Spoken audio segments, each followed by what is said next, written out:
Welcome back. Now to something that sounds like it's straight out of a Hollywood movie. The FBI has revealed that it's stopped a terror plot against the UFC fight night at the White House.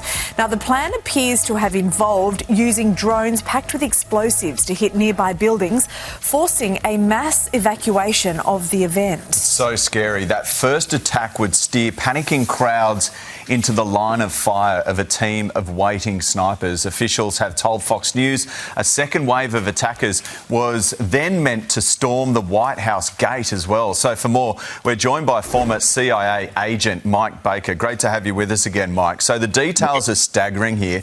How close was this from actually happening?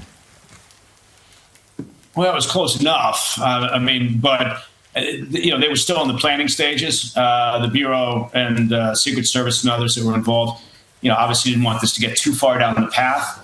But there was clearly some, I don't want to say sophisticated necessarily, I don't want to give them too much credit, but there was some planning going into this to make it a mass casualty event.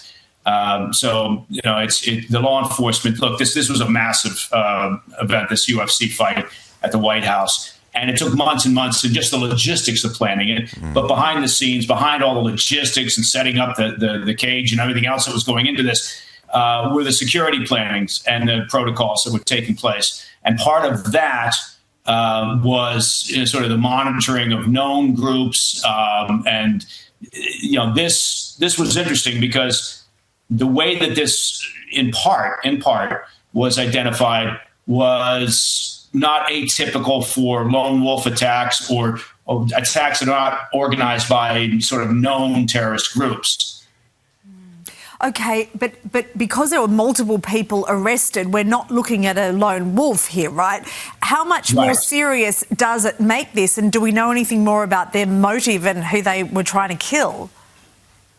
No, who they were trying to kill was just anyone they could get in their crosshairs, but in terms of the motivation, that would be speculation on my part at this stage because the investigation is still active.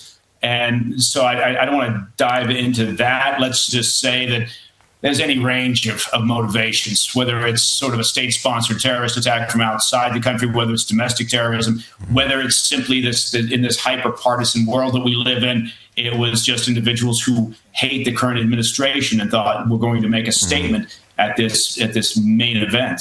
Yeah, a vigilant and concerned mother brought forth some information that kind of led to all of this as well. Mike, really appreciate your time. Sure, of course. Thank you all. Thank you.